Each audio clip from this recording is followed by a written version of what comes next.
Hello everyone, welcome to my YouTube channel and this is the tutorial 18 of our JavaScript series जिसमें आज हम cover करने वाले हैं the concept of arrow function. ठीक है, तो डायरेक्टली कोड के हेल्प से देखते हैं फटाफट से कि एरो फंक्शन क्या होता है, क्या डिफरेंस होता है। चलिए, तो कोड के साथ ही आपको समझ में आ जाएगा। अभी सबसे पहले आपको पता है हमने ऑलरेडी एक फंक्शन इन जावास्क्रिप्ट का ट्यूटोरियल कवर कर रखा है कि फंक्शन हम कैसे क्रिएट करते हैं। मैं सबसे पहले आपको एक एग्जाम्पल दिखा रहा हूँ यहाँ पे। एक फंक्शन क्रिएट करके मैं दिखा रहा हूँ आपको। ठीक है, सपोज आपको मल्टीप्लाई करना है ना, तो एक हमने फंक्शन बनाया, मान लो किस नाम से, मल्टीप्लाई नेम से एक फंक्शन बनाया जिसमें हमें दो पैरामीटर पास कराने हैं, ए एंड बी। ठीक है, तो इस तरह से हम फंक्शन बनाते हैं। फंक्शन का ट्यूटोरियल हम ऑलरेडी कर चुके हैं, यहाँ पे भी आप देख सकते हैं। तो ये हो गया इस तरह से। अब क्या करना है, दो पैरामीटर जो पास कराए गए इनको क्या करते हैं हम, मल्टीप्लाई कराते हैं। तो सपोज एक वेरिएबल लिया मैंने लेट मल करके, ठीक है, एमयूएल शॉर्ट में, इक्वल टू, क्या लॉजिक लगाया हमने, ए मल्टीप्लाई बी, ये कर दिया, सिंपल। अब इसके बाद में इसको आप क्या कर सकते हो, प्रिंट करा सकते हो, कॉन्सोल डॉट लॉग, और लॉग के अंदर आप क्या प्रिंट कराओगे, आपका जो ये एमयूएल कीवर्ड है। ठीक है, अभी देखो, अभी आप इसे रन कराओगे। ठीक है, अभी आपने ये क्या कराया, रन कराया। तो रन कराने पे अगर आप देखेंगे तो यहाँ पे भी आपको आउटपुट नहीं मिलेगा। क्यों नहीं मिलेगा, क्योंकि अभी हमने फंक्शन कॉल नहीं करा है। क्या नहीं करा हमने, फंक्शन कॉल नहीं करा है यहाँ पे।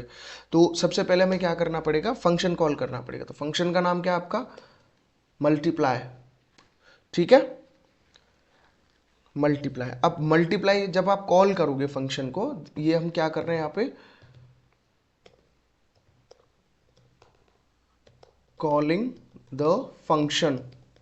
ठीक है, ये यहाँ पे हमने फंक्शन कॉल करा है, और यहाँ पे ये क्या है आपका, इसको बोलेंगे हम फंक्शन क्रिएशन। ठीक है, ये आपका फंक्शन क्रिएशन है। अब जो दो पैरामीटर थे आपके, ए कॉमा बी, हमने यहाँ पे कोई इनकी वैल्यू प्रोवाइड करा दी, सपोज 12,7। क्लियर है, अब आप इसे रन कराएंगे। चलो, तो रन कराने पे आप यहाँ कॉन्सोल पे देख पा रहे हैं, जो आपको यहाँ पे आउटपुट मिल के आया है वो कितना आया, 84 आया। क्लियर है, तो सिंपल तरीके से क्या हुआ, आपका फंक्शन कॉल होके आ गया।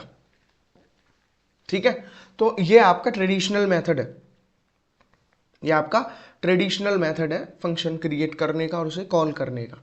ठीक है, जिसमें फंक्शन डिफाइन करिए, बिल्कुल सिंपल। अब एरो फंक्शन बेसिकली होता क्या है, एरो फंक्शन की अगर हम बात करें तो एरो फंक्शन क्या होता है कि इसी चीज को आप शॉर्ट हैंड तरीके से लिख सकते हैं, एक shortcut. This is a shortcut. अब मान लो इसको मैं कमेंट आउट कर देता हूं। ठीक है, आपको विजुअल होता रहेगा, इसको मैंने कमेंट कर दिया। अभी तक आप जैसे फंक्शन क्रिएट कर पा रहे थे वो आपने कर लिया। अब मैं क्या कर रहा हूं, अब देखिए एरो फंक्शन काम कैसे करता है, मैं आपको वो दिखाने वाला हूं। ठीक है, तो इसी चीज को, जो यहाँ पे आपको ये कोड विजुअल हो रहा है, इसी चीज को मैं एरो फंक्शन की हेल्प से आपको करके दिखाऊंगा। ठीक है, तो एरो फंक्शन में क्या है कि सपोज मैंने सीधे सीधे क्या लिया, मैंने एक कॉन्स्ट, क्लियर है, कॉन्स्ट करके मैंने क्या लिया इसके अंदर, मैंने लिया कॉन्स्ट मल्टीप्लाई। ठीक है, जो भी आपके फंक्शन का आपको नेम रखना है वो मैंने ले लिया, कॉन्स्ट मल्टीप्लाई इक्वल टू। अब यहाँ पे हम क्या पास करा रहे हैं, लाइक ए कॉमा बी, क्या पास करा रहा है, ए कॉमा बी, जो हमारे पैरामीटर्स थे। ठीक है, ए कॉमा बी। अब इसके बाद एरो फंक्शन की सिंटेक्स में ये आता है, this is the arrow function. ये जो सिंबल होता है basically, this is the arrow function. और हमें करना क्या, मल्टीप्लाई। तो आपको ये स्टेटमेंट समझ में आया। ठीक है, यहाँ पे बेसिकली किया क्या है, यहाँ पे आप यहाँ देखो, अगर यही चीज आप यहाँ देख रहे हो ना, अगर इस चीज को आप यहाँ देखो, तो यहाँ क्या है कि पहली लाइन में यहाँ पे फंक्शन डिफाइन करा, फंक्शन, फंक्शन नेम, उसके पैरामीटर्स, और उसके बाद दूसरी लाइन में यहाँ पे उसका जो भी लॉजिक वाला पार्ट है, सपोज मल्टीप्लाई, वो डिफाइन करा है। क्लियर है, तो ये है इसमें। अब इसके अलावा यहाँ पे ये चीज एक ही लाइन में कवर हो जाती है। ठीक है, आपके फंक्शन का नेम डिफाइन हो गया, फंक्शन के पैरामीटर्स, और यहाँ पे फंक्शन का जो भी लॉजिक रहता है। ठीक है, so this is the basically arrow symbol जो रिप्रेजेंट करता है। अब देखिए काम कैसे करेगा, अभी तो करेगा नहीं।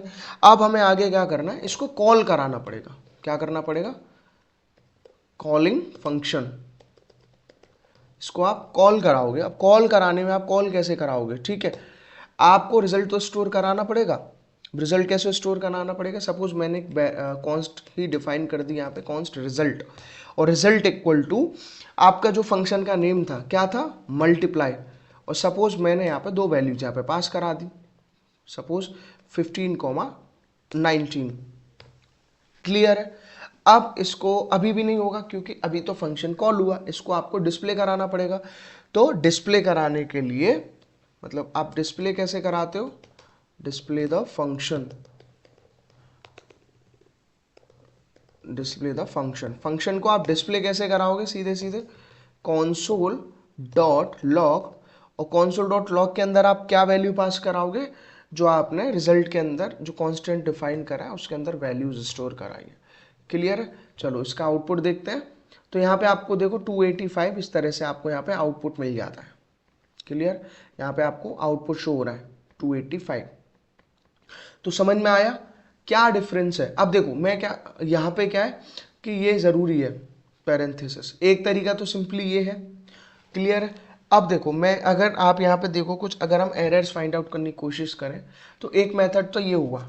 क्लियर है।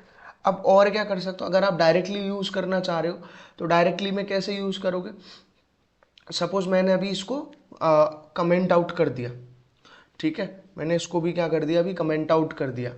इसके अलावा आप क्या कर सकते हो, यहाँ पे और दिखा सकते हो कैसे, देखो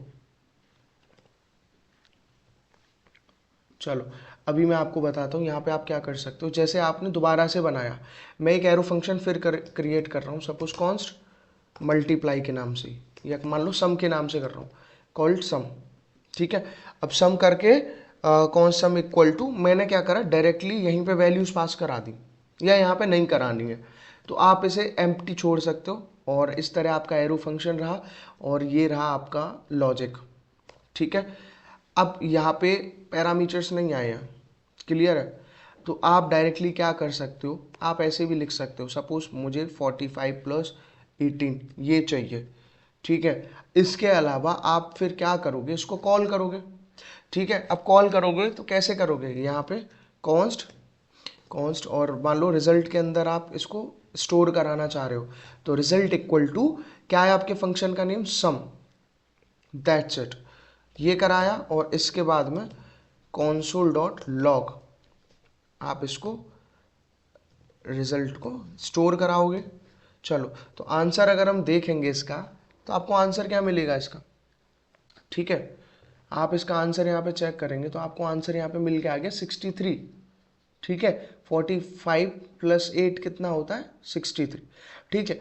तो ये दो मेथड समझ में है। ये विदाउट पैरामीटर्स है, जैसे आप सिंपल फंक्शन भी क्रिएट करते थे तो विदाउट पैरामीटर कर सकते थे, या फिर आप ऐसे कर सकते हो। ठीक है। तो ये डिफरेंस होता है बस। जो मेन डिफरेंस अभी इस वीडियो के लिए इतना ही है कि फंक्शन, ये आपका जो ट्रेडिशनल मेथड था फंक्शन क्रिएट करने का, और एरो फंक्शन की हेल्प से आप क्या कर सकते हो, एक शॉर्टकट के वे में, एक शॉर्ट हैंड प्रॉपर्टी है फंक्शन को रिप्रेजेंट करने की, टाइम बचता है, बहुत सारी चीजें, आपका लाइन ऑफ कोड रिड्यूस होता है। ठीक है। तो आई होप आपको एरो फंक्शन समझ में आया होगा, और अगर आपको ये वीडियो अच्छी लगी तो इसे लाइक करिए, चैनल को शेयर करिए एंड सब्सक्राइब करिए। Thank you.